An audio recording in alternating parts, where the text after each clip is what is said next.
नमस्ते हमेशा खुश रहो बिटिया दिस इज JVN doctor Rakesh Sharma professor department organon of medicine and homoeopathic philosophy Jyoti Vidyapeeth women's university Jaipur. Our today's session is Robert's philosophy chapter 33 the phenomenological viewpoint.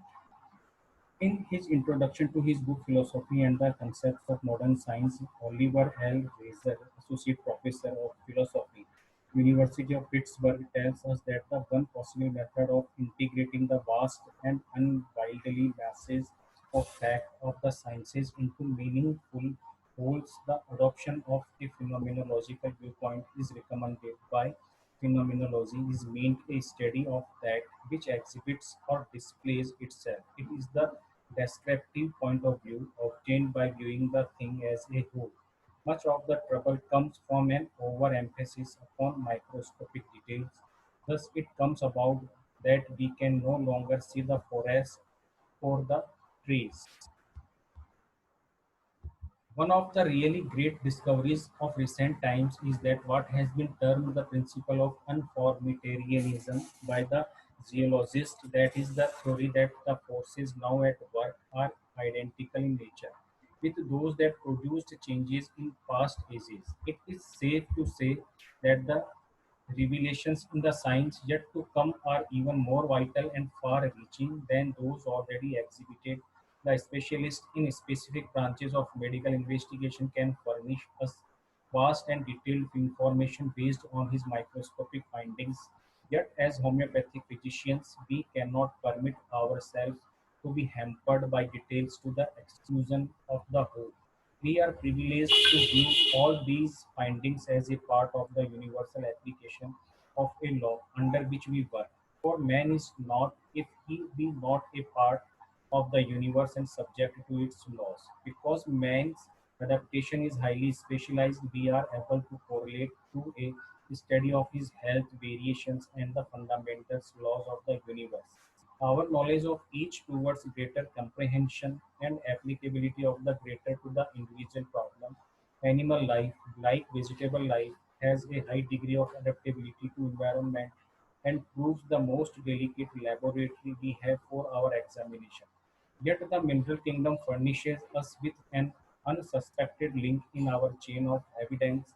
Thus, in conformity with statistical laws, we find again and again that the regular reaction of response of an individual is true of a group of individuals. And further, that was it true of a group of individuals may be true of any other group in nature under similar conditions so far as we can measure the reactability of these other groups.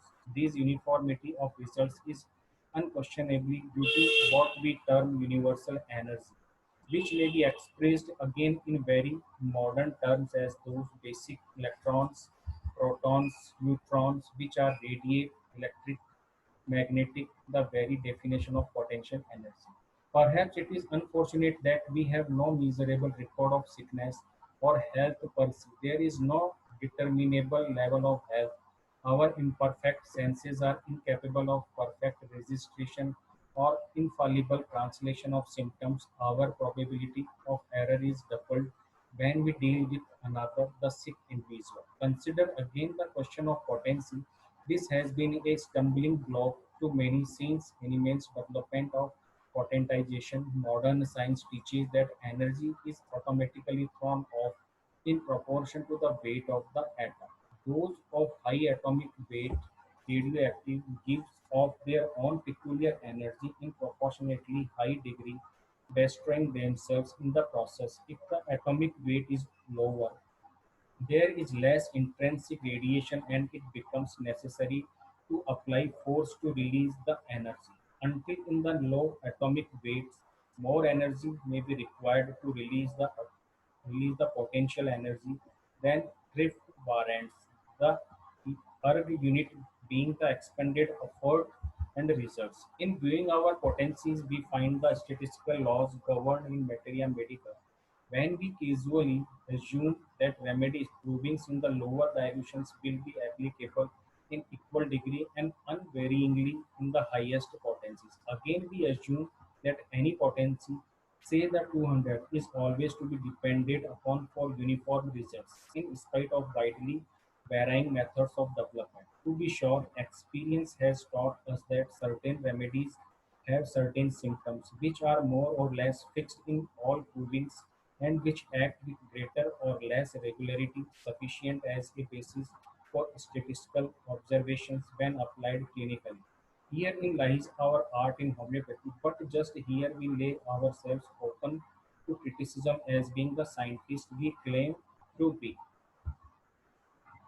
This session powered by Digital Version 2.0 Jyoti Vidyapeeth Women's University. I hope you are satisfied with my digital session. If you have any query, please mention in comment box.